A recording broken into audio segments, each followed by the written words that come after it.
Programang ito ay rated SPG. Striktong patnubay at gabay ng magulang ang kailangan. Maaaring may masiselang tema, lengguwahe, karahasan, sexual, horror o droga na hindi angkop sa mga bata.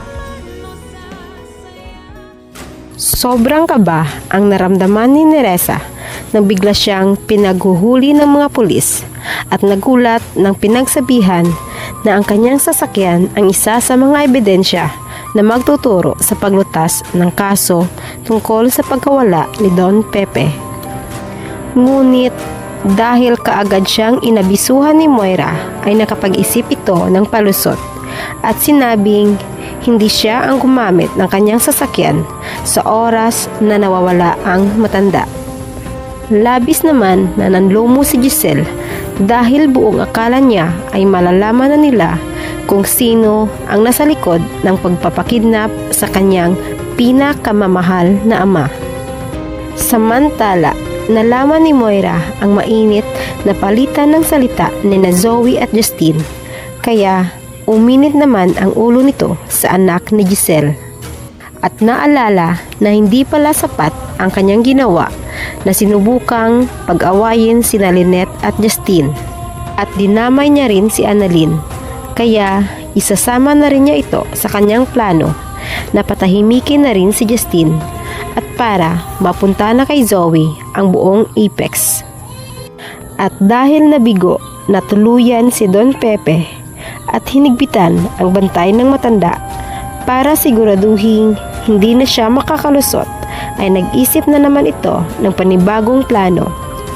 At maging si Zoe ay pinagbawalan ni Robert na makakapasok sa kwarto ng kanyang lolo dahil sa kahilingan ni Giselle at dahil wala na rin siyang tiwala dito. Malaki pa rin ang pagdududa ni Giselle na tinutulungan ni Zoe si Moira para malusutan ang kanilang hinala na ito ang mastermind sa pagpapakidnap kay Don Pepe. Kaya ganun na lamang ang gulat ni Zoe nang bigla siyang pinigilan ni Robert na dumalaw sa kanyang lolo kahit na nagmakaawa siya. Dahil sa nangyari ay bigla niyang ipinaalam kay Moira at pinagalitan pa ang ina sapagkat alam niyang ito ang pumasok sa kwarto ng kanyang lolo at dahil sa ginawa nito, maging siya ay bawal nang bumisita.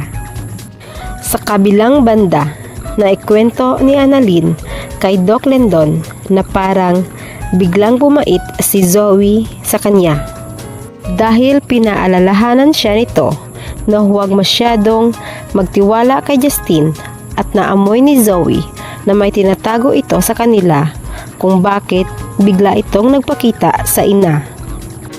Nasabi rin ni Annalyn na kahit pa sinusubukan silang pag-awayin ni Moira ay hindi siya magpapadala dahil mahal niya si Zoe bilang kapatid. Ngayong alam na ni Moira na si Justine ang makikinabang sa Apex at sa yaman ng mga tanyag, tutuluyan kaya niya ito para mapunta na kay Zoe ang buong mana? Atin lamang subaybayan dito lamang sa Abot Kamay na Pangarap.